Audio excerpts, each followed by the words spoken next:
Ya, silakan dapat ditampilkan pertanyaan yang pertama. Ya, malam hari ini ada pertanyaan dari Bapak Agawiro dari Bali. Pertanyaan dari beliau, bagaimana nilai-nilai dalam Arya Atangika Magga atau Jalan Mulia berunsur 8 dapat memperkuat prinsip kearifan lokal di suatu daerah dalam menjaga harmoni sosial di tengah perbedaan budaya dan keyakinan. Terima kasih narasumber yang terhormat. Wow, sangat menarik ya pertanyaannya dari Bapak Agawiro dari Bali. Kami persilahkan Ko Johan untuk memberikan jawabannya, nanti akan dilanjutkan oleh Bante. Silakan Ko Johan. Ya, thank you. Terima kasih pertanyaannya. Ya, terutama terkait dengan harmoni ya. Bagaimana Jalan Mulia Berunsur 8 itu bisa memainkan perannya. Ini pertanyaan bagus, bahwa kalau kita lihat dari Jalan Mulia Berunsur 8 itu kan yang paling fundamental itu adalah kita punya pandangan benar ya. Pandangan benar ini maksud mungkin nggak harus kompleks banget gitu ya, harus dalam-dalamnya dalam filsafat Buddha. Tapi kita punya pandangan benar, misalnya tentang karma aja dulu. Sudah begitu kita tahu tentang karma, nanti pola pikir kita akan benar tuh. Ya kan, pola pikir kita akan benar. Yang namanya sangkapa atau pikiran kita akan benar. Terkondisi secara sendirinya. Kita ketika bersosialisasi dengan yang lain, berinteraksi dengan yang lain, maka kita nggak punya pemikiran untuk melukai mereka, kemudian juga tidak terlalu berambisi dalam bentuk ya ambisinya merugikan orang lain. Kemudian juga kita tidak terlalu dalam konteks ingin berniat jahat kepada yang lain. Dan itu akan membuat bukan hanya pikiran, dalam bentuk manifestasi ucapan dan juga perbuatan, kita sebagai umat Buddha yang dalam konteks ini akan bisa lebih ngerem gitu ya.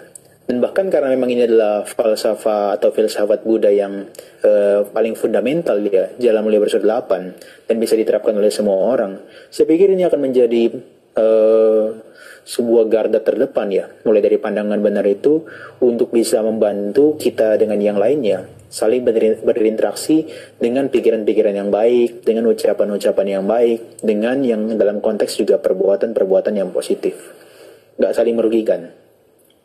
Tapi kalau kita perhatikan, makanya Jalan Mulia Berunsur 8 ya, kita punya pengertian-pengertian yang tadi Bante Santa udah jelaskan ya, yang tadi dijelaskan. Saya agak lupa Bante, maaf ya bahasa Jawanya karena saya nggak terlalu ngerti. Tapi yang terkait dengan hukum karma tadi itu, yang ada ngunduh-ngunduhnya. Nah itu kita punya pemahaman tentang itu aja, meskipun bukan dari yang Buddha ajarkan ya, tapi kita punya pemahaman itu.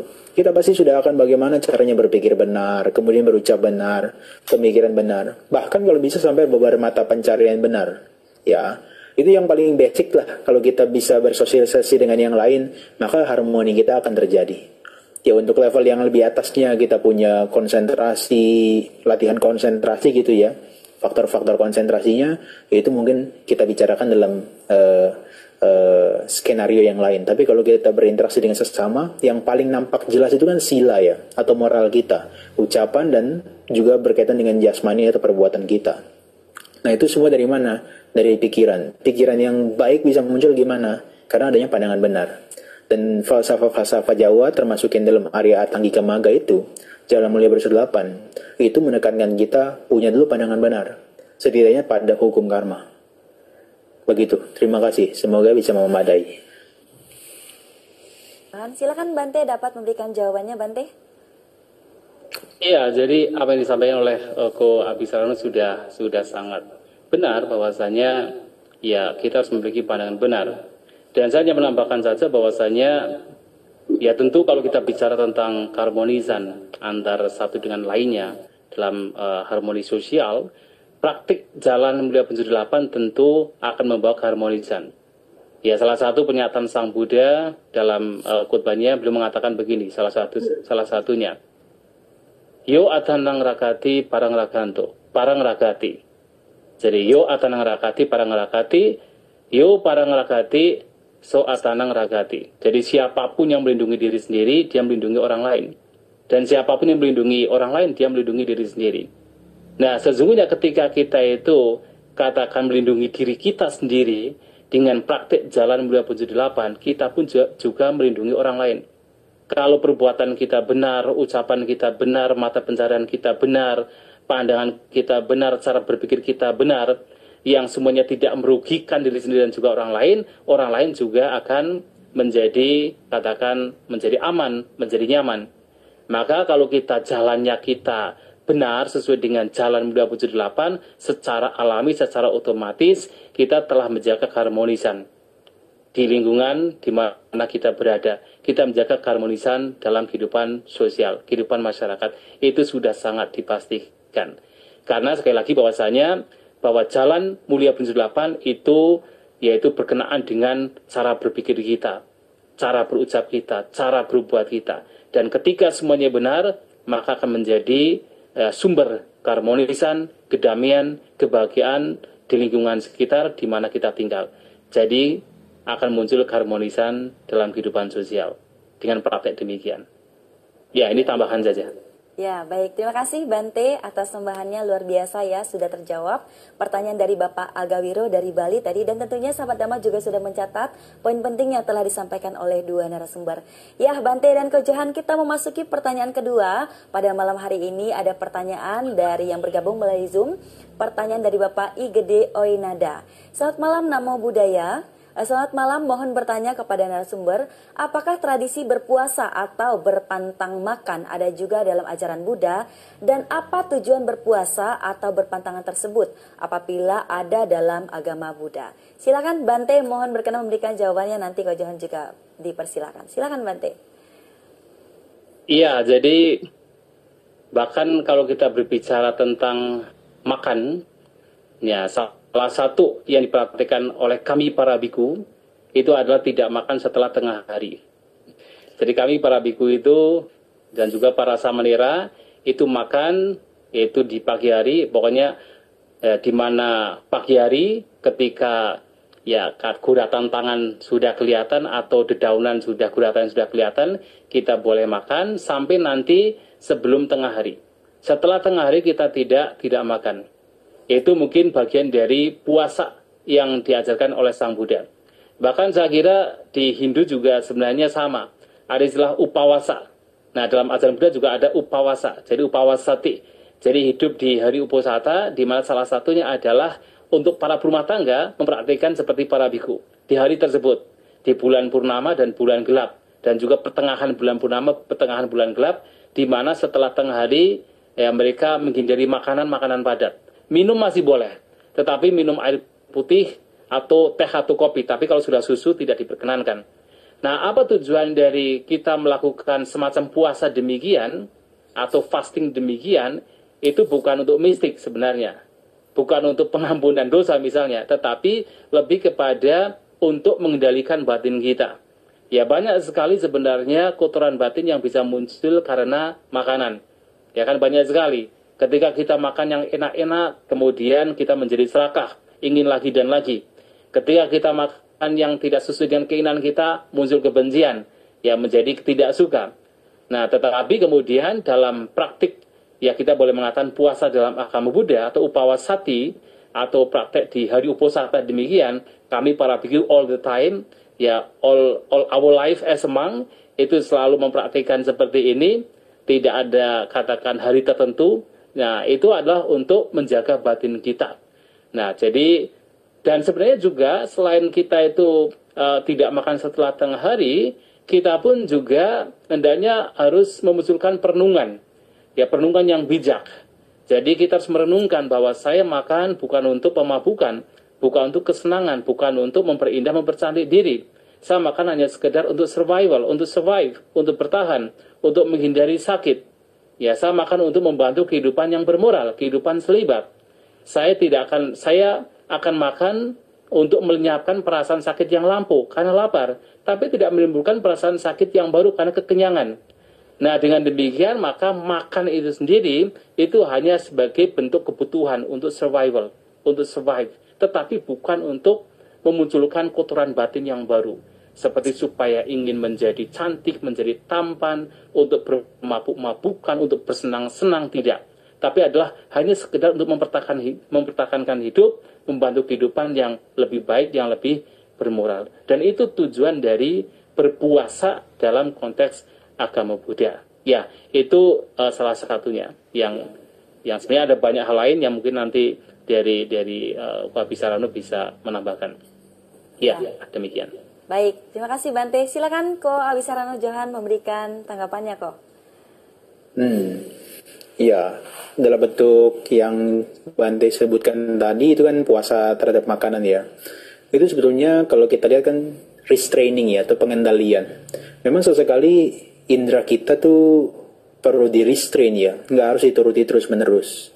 Ya biasanya memang ini dilakukannya kalau intensif kan kalau lagi pas kita latihan retreat yang intensif gitu ya, atau para umat Buddha kan ketika uposatha. Tapi sebetulnya dia akan menjadi landasan yang lebih kuat kalau kita praktek spiritual yang lebih halus. Ya, kalau kita meditasi misalnya, kalau kita melakukan tinggal di wihara misalnya, itu kan kalau kita menjalankan yang namanya atasila atau salah satunya berpuasa, yang sebetulnya bukan hanya makanan tapi juga hiburan, kemudian juga tayangan-tayangan seperti media yang menghibur kita, kemudian juga penggunaan berlebihan terkait dengan wewangian, kemudian juga alat-alat kosmetik. Itu membantu kita untuk punya rasa cukup. Rasa cukup dalam hal apa? Dalam hal-hal yang sebetulnya sifatnya sekunder gitu ya, yang nggak primer. Yang primer kan makanan gitu ya. Nah itu membantu kita untuk bisa nanti batinnya jauh lebih halus supaya nanti kedalaman dari konsentrasi kita bisa peroleh, batin kita lebih jernih, kita juga bisa lebih memungkinkan berpotensi lebih bijaksana begitu ya. Nah maka orang-orang yang menjalankan atasila itu dalam konteks menjadi landasan ketika praktek spiritual yang lebih dalam, itu lebih berpotensi besar untuk menghasilkan hasil yang optimal dibandingkan kita yang masih berkecimpung di dalam kehidupan rumah tangga yang 5 sila aja kadang-kadang masih bolong-bolong. Kenapa? Karena saya ada baca salah satu sutta itu yang terkait dengan apa manfaat daripada perilaku bermoral. Ya, itu dikatakan kalau kita punya perilaku bermoral itu tidak menjadi menyesal. Nah, 5 sila yang tidak dilanggar aja itu tidak menyesal. Apalagi kita tambahkan dengan berpuasa secara makanan, kemudian secara hiburan, secara tontonan atau alat-alat kosmetik juga, bahkan tempat tidur yang kita gunakan. Maka itu bukan hanya menimbulkan ketidakmenyesalan, tapi rasa bahagia, rasa kita menjalani hidup yang lebih nyaman, lebih tenang, itu juga meningkat. Ya, itu lebih meningkat. Maka itu akan menjadi penopang yang lebih kuat kalau kita praktek spiritual yang lebih halus. Saya pikir begitu, itu puasa yang dijalankan. Ya demikian ya Bapak I Gede Oenada ya terkait pertanyaan pada malam hari ini, bahwasanya dalam agama Buddha juga ada tradisi atau berpuasa, dan tadi juga Bante serta Ko Abisarano sudah menyampaikan dengan detail. Salah satunya ya atasila. Biasanya kalau kita berumah tangga melakukannya saat uposatha ya Ko ya, tapi kalau memang kesehariannya bisa melakukannya itu juga lebih baik begitu. Ya salah satunya yang menghindari menggunakan wewangian. Ya kalau yang perempuan biasanya bermake up, berhias, dan juga kalau para biku biasanya tidak tidur atau duduk di tempat yang mewah begitu ya Bante ya. Iya. Ya, demikian ya Bapak Ibu dan sahabat Dhamma terkait pertanyaan dari Bapak Oenada tadi, sangat menarik ya pada malam hari ini. Selanjutnya kita akan lanjut ke penanya berikutnya. Apakah kita akan berlanjut ke raise hand malam hari ini? Sepertinya sudah banyak yang sudah mengangkat tangannya ya. Kita akan persilahkan, ada 3 penanya yang sudah mengangkat tangan malam hari ini. Yang pertama ada Bapak Heri. Kita akan persilahkan. Selamat malam, Namo Buddhaya Bapak Heri. Kami persilahkan untuk menyampaikan pertanyaannya dengan singkat dan jelas. Silakan Bapak Heri. Sepertinya di sini yang sudah dipin sepertinya ada Ivan Lutfi Hidoyo. Baik, kita akan beralih ya nanti Pak Heri ke penanya selanjutnya. Silakan Ivan Lutfi Hidoyo. Ini adalah rekan saya di mahasiswa S2 Nalanda. Silakan Ivan. Ya, audionya belum dibuka ya. Halo, selamat malam. Yang mulia Biku, Santo Tito, dan juga Brother Abisarano Johan. Mohon izin bertanya kepada para narasumber yang saya hormati. Yang pertama adalah bagaimana AI dan teknologi digital dapat membantu melestarikan nilai-nilai lokal Buddhis di tengah arus globalisasi yang cenderung menyeragamkan budaya. Terima kasih. Baik, sangat menarik pertanyaannya ya tentang AI dan kearifan lokal dan budaya. Mungkin Ko Johan akan menjawab lebih awal. Silakan Ko Johan, sepertinya sudah siap nih untuk menjawab. Ya ini AI beda dengan manusia ya. Dia kan dalam konteks emosinya nggak ada ya. Tapi intelijensinya kalau boleh dikatakan dia lebih tinggi daripada kita. Tapi begini, meskipun itu adalah teknologi yang tidak memiliki jiwa seperti kita, tapi dia punya, ketika diciptakan ya, dia punya batasan-batasan tertentu dalam konteks misalnya etika-etika yang dia nggak boleh jalankan. Contoh Anda kalau gunakan ChatGPT, kalau Anda udah masuk ke dalam ranah yang agak sedikit sara atau rasis, dia nggak mau jawab. Atau bahkan Anda menanyakan personal, seperti hal-hal yang personal kepada dia dalam bentuk misalnya kamu mendukung ini atau mendukung itu, dia nggak mau jawab. Nah itu dia punya semacam, mungkin kalau bilang kode etik gitu ya, kode etik yang dia juga bertujuan untuk membantu kita dalam bentuk hal-hal yang sulit jadi lebih mudah, tapi untuk menimbulkan perpecahan ya dia akan meminimalisir hal itu terjadi. Ya sebetulnya kalau kita belajar dari para developer AI developer, mereka juga sudah banyak mempertimbangkan hal itu. Hanya mungkin karena nanti dalam perkembangan yang cukup masif ada hal-hal yang bocor misalnya. Ya. Tapi bagaimanapun ada hal-hal yang berkaitan dengan kode etik lah yang berusaha diterapkan oleh AI, dan kalaupun nanti kita temukan ada beberapa hal yang mungkin tidak relevan, itu juga adalah bagian daripada tanggung jawab kita untuk kita bisa memberikan data atau metadata yang lebih diperbarui, diupdate, untuk dia bisa lebih baik dalam hal memberikan informasi. Karena contohnya kalau kita pakai ChatGPT atau beberapa AI yang lain, begitu kita koreksi, dia terbuka untuk menerima, dan dia regenerate lagi informasi-informasi yang baru. Ya, kemudian juga kalau misalnya ada AI tertentu yang dia bisa bukan generate informasi ya, tapi dia semacam mengkonvert ya dari prompt bahasa, kemudian dia mengkonvert ya kayak rendering dalam bentuk foto, bentuk video. Itu juga nggak sepenuhnya dia sempurna.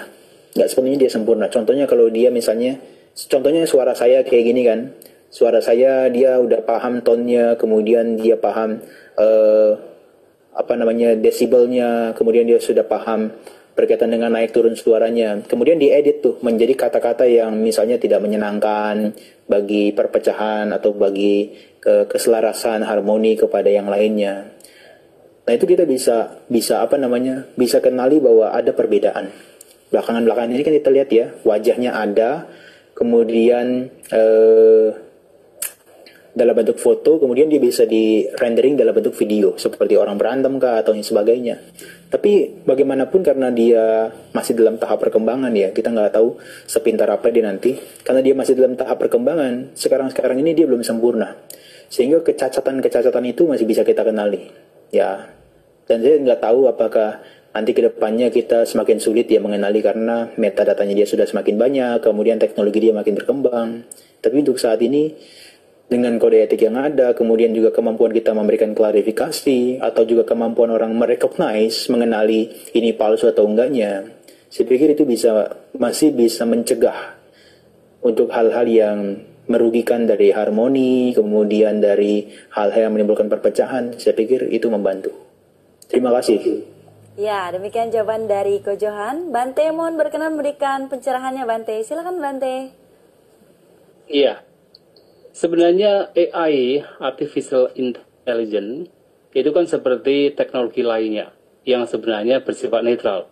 Seperti tadi disampaikan oleh Brother Johan Abisarano bahwasanya, ya Bro Johan ya, bahwasanya namanya AI itu kan ya ada, memang bahkan sekarang seperti misalnya ChatGPT, itu kan ada kode etiknya juga. Artinya, selama itu masih katakan ya mempertahankan nilai-nilai etik, ya itu baik.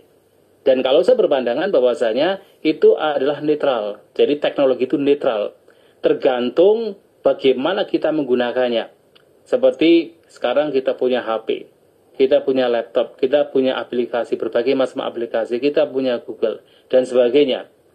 Nah, selama kita menggunakan dengan baik, tentu tidak akan bertentangan dengan apa Ya bahkan tidak hanya kearifan lokal, bahkan tidak bertentangan dengan ajaran Buddha. Namun kalau teknologi ini digunakan untuk hal-hal yang buruk, yaitu yang nanti akan bertentangan, tidak sesuai. Ya sekarang sejauh mana kita itu bisa memfilter ya dari restrain kita, dari pengendalian diri kita, sejauh mana kita bisa katakan memfilternya untuk hanya menggunakan untuk hal-hal yang baik. Sebagai contoh misalnya, saya sering menggunakan ChatGPT untuk bertanya tentang ajaran Buddha. Bahkan di ChatGPT itu ada katakan pakai voice. Jadi bertanya tentang ajaran Buddha baik dengan bahasa Indonesia atau dengan bahasa Inggris. Betul-betul ketika katakan misalnya what is the mindfulness, itu dijelaskan dengan panjang kali lebar, dan saya melihat itu boleh dikatakan tidak ada kesalahan tentang bagaimana ia menjelaskan mindfulness di dalam ajaran Buddha. Dan saya bertanya berbagai macam. Tapi ketika saya tanya misalnya, are you the Buddha? Apakah kamu adalah seorang Buddha? Ternyata dia mengatakan, oh saya bukan Buddha. Tapi saya memang didesain untuk bisa mempelajari data-data yang ada sehingga saya bisa menjawab tentang ajaran Buddha. Jadi honest, jadi malahan jujur. Tapi memang untuk sementara ini ketika ditanya hal-hal yang buruk, bahkan ChatGPT sebagai salah satu bagian dari artificial intelligence itu tidak akan menjawab. Masih dikatakan desain untuk betul-betul katakan ada kode etik yang mereka pertahankan, dan itu sangat bagus. Tapi tentu karena yang namanya artificial intelligence itu bisa katakan berfungsi by data, artinya selama data yang ada di internet itu cukup, maka ketika ada data-data yang tidak cukup memang belum bisa menjawab. Sebagai contoh misalnya apa? Kadang ketika kebetulan dulu saya mengajar bahasa Bali untuk para mahasiswa, kemudian ya berusaha untuk menerjemahkan dari bahasa Bali ke dalam bahasa Inggris atau bahasa Indonesia, ternyata banyak yang salah. Tidak sesuai dengan ya grammar tata bahasa yang sesuai dengan bahasa Bali. Kenapa itu bisa salah? Karena datanya itu masih kurang. Tapi ketika datanya itu memang sudah lengkap, itu memang luar biasa ChatGPT ini. Salah satu bagian dari artificial intelligence. Nah, sekarang tinggal si penggunanya menggunakan untuk kebaikan atau untuk keburukan. Kalau menggunakan untuk kebaikan, oh sangat bermanfaat, sangat berguna, sangat membantu. Tapi kalau menggunakan untuk hal-hal yang buruk, yaitu sangat ya tidak sesuai dengan ajaran Buddha, tidak sesuai dengan kearifan lokal yang bermanfaat. Nah, itu yang harus tentunya dihindari. Nah, karena sekarang kan banyak untuk yang tadi misalnya ada teknologi deepfake misalnya gitu kan, itu kan kalau digunakan untuk hal-hal yang buruk membahayakan, yang itu tentu tidak akan sesuai dengan prinsip ajaran Buddha, prinsip kearifan lokal yang bermanfaat, yang baik. Maka ini teknologi, nah tinggal si penggunanya menggunakan untuk kebaikan atau menggunakan untuk hal yang buruk. Ketika kebaikan tentu sesuai dengan ajaran Buddha, kearifan lokal yang bermanfaat, dan ketika digunakan untuk keburukan, yang itu tentu tidak akan sesuai. Tinggal kita menggunakannya dengan bagaimana. Ya, itu tambahan saya. Ya, terima kasih. Ya, luar biasa jawaban dari dua narasumber pada malam hari ini. Demikian ya, Bro Ivan, jawaban dari kedua narasumber. Kita akan beralih ke penanya berikutnya. Tadi saya sudah menyapa Bapak Heri ya. Kita akan persilakan Bapak Heri, selamat malam. Silakan untuk menyampaikan pertanyaannya dengan singkat dan juga jelas. Namo Buddhaya, Bro Johan, Namo Buddhaya Bante. Bante, saya tertarik dengan tadi ya, tiga respon. Jadi kalau terhadap kearifan lokal, ada yang diterima, ada yang ditolak, ada yang dimodifikasi. Nah ini kan momen changing nih, ada satu ritual atau tradisi yang menghasilkan tiga respon. Karena kebijaksanaan seorang putu jana masing-masing kan tidak bisa sebanding dengan kebijaksanaan Sang Buddha gitu. Yaitu tentang pembakaran kertas sembahyang, Bante. Jadi ada yang langsung menolak mentah-mentah, ada yang masih menerima, ada yang memodifikasi. Jadi pembakarannya dikurangi lalu kita lanjut ke patidana sesuai rujukan Tirobuddha. Jadi kita patidana karena di sana nggak ada yang namanya sistem jual beli dengan uang, nggak ada sistem bajak sawah, nggak ada gitu. Jadi kita modifikasi, bakar sedikit lanjut ke patidana. Walaupun di dalam agama Buddha hanya perbedaan mazhab, itu pun merespon dengan cara berbeda. Misalnya mazhab ini, oke, kita boleh lakukan pembakaran kertas sembahyang. Yang lain nggak usah deh, kita patidana saja. Jadi yang jadi saya pertanyakan, nah ini yang sulit karena di zaman Buddha sendiri kan belum ada yang namanya pembakaran kertas sembahyang gitu. Nah, bagaimana menurut Bro Johan kemudian Bante, kita ambil respon yang mana? Apakah menolak atau menerima atau memodifikasi? Kalaupun mau dimodifikasi, karena ini kan walaupun dikatakan tidak bermanfaat gitu, tapi kan tidak merugikan, tidak bermanfaat, tidak merugikan. Bagaimana modifikasinya di Tipitaka belum dijelaskan soalnya gitu. Terima kasih. Terima kasih pertanyaannya Bapak Heri, sangat menarik ya. Sangat relate dengan situasi saat ini. Banyak yang melakukan cengbeng. Bante, mohon berkenan Bante memberikan jawabannya. Bante, silakan. Iya, baik. Pemahaman masing-masing orang itu berbeda-beda. Ya, berbeda-beda. Artinya dalam merespon pemahaman yang berbeda-beda juga tidak bisa disamakan.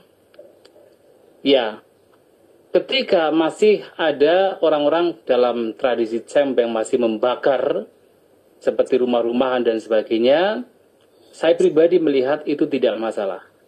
Kenapa? Pertama, tidak merugikan. Yang kedua, mereka melakukan itu juga atas dasar penghormatan. Penghormatan terhadap leluhur. Apa yang mereka percayai kemudian diimplementasikan sebagai salah satu bentuk penghormatan. Dalam penghormatan tersebut, itu masih ada nilai-nilai dharmanya. Masih ada semacam nilai luhurnya. Ada kerendahan hati, ada seperti caring terhadap leluhur, ada rasa bakti yang muncul di sana. Dengan walaupun instrumennya adalah dengan cara misalnya membakar rumah-rumahan dan sebagainya. Nah, karena itu masih ada manfaatnya, itu tidak masalah. Hanya memang kemudian ada orang-orang yang sudah memiliki pemahaman yang lebih lagi. Oh, ternyata ada hal lain lagi yang sebenarnya lebih bermanfaat. Yaitu dalam tradisi seperti itu juga mereka melakukan kebajikan. Misalnya berdana kepada wihara, berdana kepada panti jompo, berdana kepada panti asuhan, yang kemudian kebajikan tersebut dilimpahkan, mengatasnamakan para leluhur. Mereka melakukan. Tetapi kemudian ada juga yang masih separuh-separuh, karena merasa tidak nyaman. Kalau tidak misalnya bakar-bakar rumah, maka selain juga bakar-bakar rumah sebagai bentuk bakti terhadap orang tua, memunculkan rasa kenyamanan terhadap dirinya sendiri, ya sebagai tugasnya, tapi juga di saat yang sama masih melakukan kebajikan. Misalnya membantu wihara, panti jompo, panti asuhan, kemudian dilimpahkan jasanya untuk mereka. Itu juga baik. Maka dengan pemahaman yang berbeda-beda, itu akan, ya penanganannya bisa berbeda-beda. Nanti semakin dia berkembang, itu akan semakin paham bahwa ada sesuatu yang jauh lebih bermanfaat, jauh lebih baik, dan itu akan menjadi katakan choice atau preference dari dia bagaimana yang terbaik untuk melakukannya. Maka dalam tradisi-tradisi seperti ini kita lihat dari sisi apa paling tidak dari sisi bahwa tidak ada kerugian di sana. Masih ada manfaatnya. Secara batinnya pun juga masih ada manfaatnya. Ada katakan tadi penghormatan, ada rasa bakti, ada rasa rendah hati, itu masih ada manfaatnya. Masih oke.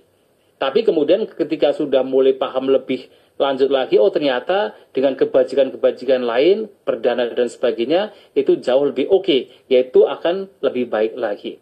Nah jadi ya kita tidak harus iritasi dengan apa yang memang belum 100% seperti apa yang diajarkan Sang Buddha. Selama itu bermanfaat, masih oke. Selama itu tidak merugikan, masih ditolerir, tidak masalah. Ya, begitu ya. Ya, demikian jawaban dari Bante. Ko Johan, mohon berkenan memberikan tanggapannya. Silakan Ko. Mohon maaf Ko Johan, suaranya belum dibuka Ko. Ya, terima kasih. Ya saya tahu ini kayaknya maksud pertanyaannya pengennya nolak gitu ya.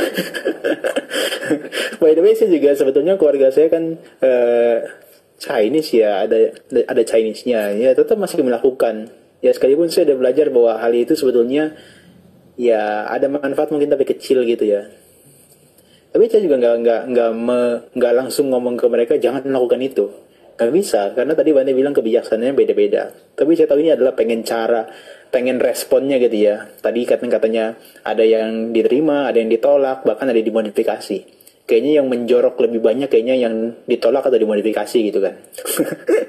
Sebetulnya kalau saya perhatikan dari apa yang disampaikan ini, ya kalaupun nanti kita mau katakanlah meluruskan, kalau Buddha bilang ada sesuatu yang sebetulnya dia benar, ada sesuatu yang sebetulnya itu bermanfaat, tapi ada sesuatu yang kadang-kadang bagi orang tertentu itu tidak disukai dan tidak menyenangkan. Perlu nggak diucapkan? Perlu, tapi tahu tempatnya. Jangan kita sudah tahu itu katakanlah tidak seideal agama Buddha, kemudian kita bikin konten. Ini salah, ini tidak sepatutnya dilakukan. Sudah diucapkannya di publik dengan kata-kata yang tidak menyenangkan. Ya orang itu nanti malu bahkan membenci kita.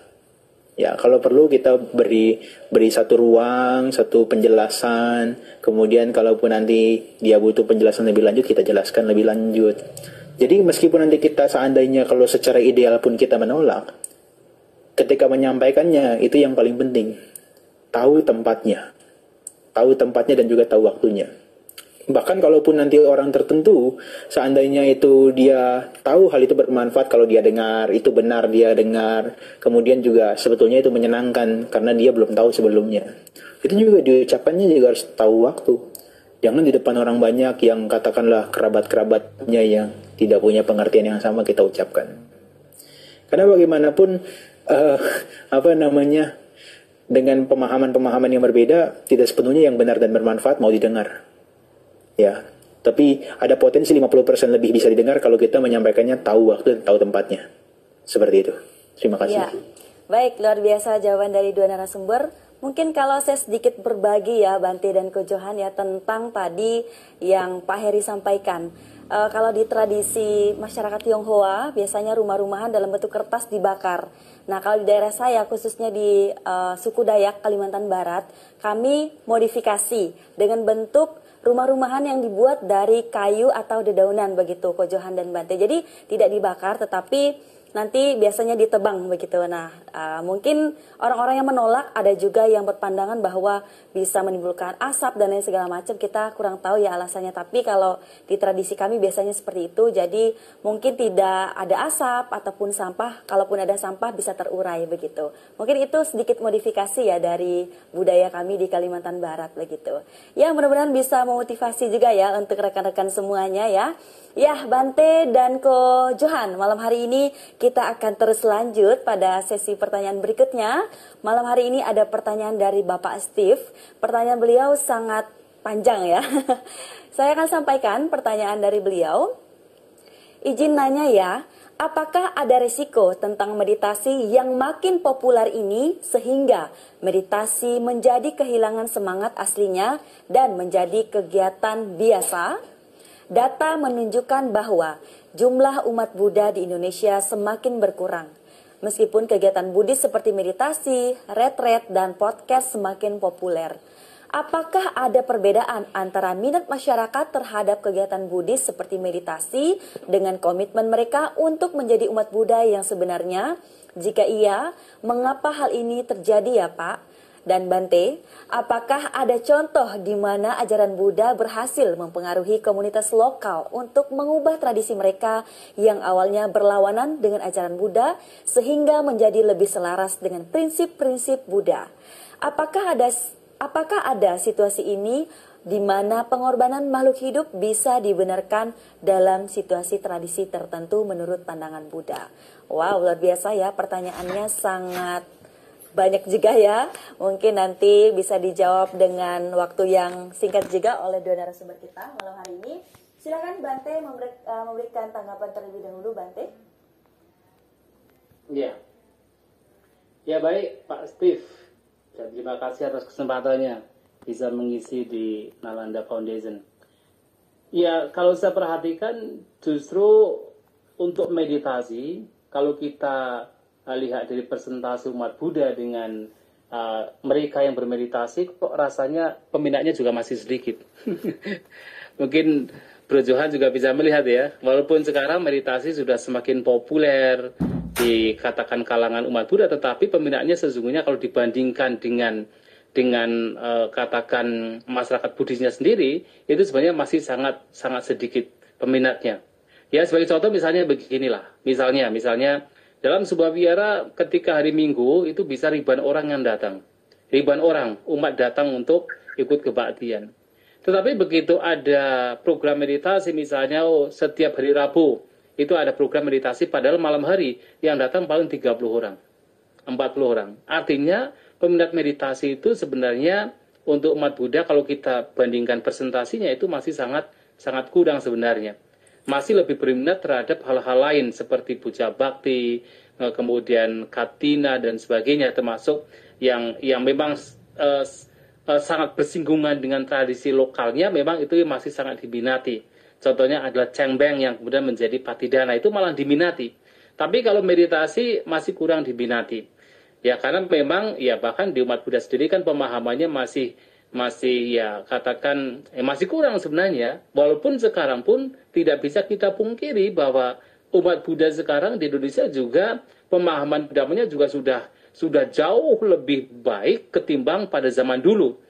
Ya ini disebabkan juga karena teknologi. Sekarang kita bisa mengakses ajaran Buddha dengan sangat mudah. Tipitaka bisa diakses di aplikasi, ada Cata Sanggayana, ada Sutta Sentral. Sehingga umat Buddha sekarang juga banyak yang memahami ajaran Buddha dengan jauh lebih baik. Hanya kenapa kok masih walaupun pemahaman juga sudah lebih baik, meditasi juga sudah, ya kalau dibandingkan dulu juga sudah menjadi lebih baik walaupun presentasinya masih sangat kurang. Ya, kenapa kok masih berkurang? Ya tentu karena keyakinannya masih belum kuat. Kalau seseorang betul-betul yakin terhadap ajaran Sang Buddha sebagai way of life, sebagai jalan hidup yang membawa kepada kebahagiaan, itu tidak hanya sekadar teori tetapi dipraktikkan dalam kehidupan sehari-hari, mendapatkan manfaatnya dalam kehidupan sehari-hari, maka saya yakin seseorang akan kokoh di dalam praktik ajaran Buddha sebagai way of life. Itu pasti. Tapi kenapa masih bisa berkurang? Karena ya tentu keyakinan dan katakan prakteknya itu belum maksimal sehingga masih bisa goyah. Itu bisa terjadi. Ya, itu tentu ada banyak hal lain lagi yang mempengaruhi juga, mungkin pernikahan dan sebagainya, mempengaruhi bagaimana umat Buddha bisa semakin berkurang. Tetapi sekarang pun juga ada semacam yaitu katakan fenomena yang tadi juga disampaikan oleh Brother Johan bahwa ternyata banyak umat beragama lain melihat meditasi Buddhis itu universal, yang mana itu tidak terpaku, tidak katakan ya terkotak terbatasi oleh agama. Mereka umat beragama lain sekarang banyak yang juga mempraktikkan meditasi yang diajarkan oleh ya Sang Buddha, oleh kita-kita para bhikkhu mengajar meditasi yang kemudian mereka juga ikut bermeditasi. Ya karena apa? Mereka melihat meditasi ternyata universal, itu tidak terbatas oleh agama tertentu. Ini juga fenomena yang luar biasa sebenarnya. Mereka tidak pindah agama secara KTP. Ya, tetapi mereka mempraktikkan ajaran Buddha. Itu juga satu hal fenomena yang tidak pernah terjadi sebelumnya. Sekarang itu terjadi. Itu juga sesuatu yang luar biasa. Ya, jadi di satu sisi memang seperti ada pengurangan, tapi di sisi lain ada perkembangan. Umat Buddha sekarang lebih paham ajaran Buddha. Kemudian praktek ajaran Buddha seperti meditasi juga sudah mulai diminati tidak hanya oleh umat Buddha saja. Dan mereka ketika mempraktikkan meditasi juga sungguh-sungguh. Jadi tidak kemudian sekadar hanya pokoknya ingin tahu, tetapi kebanyakan yang ikut retreat. Yang ikut retreat itu mereka sungguh-sungguh bermeditasi. Nah, itu juga fenomena yang patut kita mengapresiasi. Kemudian, yang selanjutnya adalah apakah ada situasi di mana pengorbanan makhluk hidup bisa dibenarkan dalam situasi tradisi tertentu menurut pandangan agama Buddha. Tentu, pengorbanan dalam konteks melibatkan pembunuhan makhluk hidup itu tidak ada alasan untuk dibenarkan secara Buddhis. Alasan apapun itu tidak bisa dibenarkan ketika makhluk hidup itu dibunuh. Ya, itu tidak dibenarkan. Nah, tetapi bagaimana kalau misalnya terjadi kasus di mana sudah ada katakan makhluk yang mati? Misalnya di pasar, ya, di pasar ada ditemukan ada makhluk yang sudah mati, misalnya ada ayam yang sudah mati yang dijual. Kemudian ada orang-orang yang terbiasa dengan katakan sesajian dengan juga melibatkan daging, apakah itu masih bisa dilakukan? Kalau kasusnya demikian, itu masih bisa ditolerir. Karena apa? Itu adalah makhluk yang sudah mati, yang kemudian dijadikan sebagai sesajian. Masih bisa ditolerir ketika itu memang sudah mati. Tetapi kalau kemudian sampai orang yang mau melakukan sesajian, kemudian ingin mendapatkan daging, kemudian order, katakan menyuruh seseorang untuk membunuh, untuk menjagal, yaitu justru malahan keburukannya 2 kali. Jadi kalau dia membunuh sendiri, keburukannya 1 kali. Tapi kalau dia menyuruh orang untuk membunuh, keburukannya 2 kali. Sang Buddha mengatakan, ada namanya asak purisa, dan ada namanya asak purisatara. Asak purisa adalah orang yang jahat, yang salah satunya adalah dia membunuh dengan tangannya sendiri. Itu asak purisa. Tapi ada orang yang jauh lebih buruk lagi, asak purisatara. Ada ketika dia kemudian meminta orang lain untuk membunuh. Nah, itu lebih jahat lagi.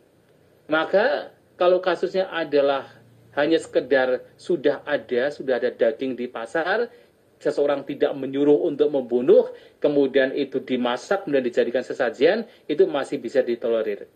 Tetapi kalau kemudian sampai menyuruh untuk membunuh, tentu dengan alasan apapun, itu tidak sesuai dengan ajaran Buddha. Sabe tasanti danda sabe sang jiwitang biang. Pada dasarnya semua makhluk itu tidak mau menderita. Pada dasarnya semua makhluk mencintai hidupnya. Maka melihat demikian jangan sampai kita melukai apalagi membunuh makhluk lain. Itu adalah prinsip yang digaungkan oleh Sang Buddha. Maka alasan apapun ketika ada pengorbanan, ada upacara dengan melibatkan membunuh, itu katakan secara langsung membunuh atau order untuk membunuh, itu tidak sesuai dengan ajaran Buddha. Baik. Ya. Nah, dalam hal ini tegas ya. Ya. Terima kasih.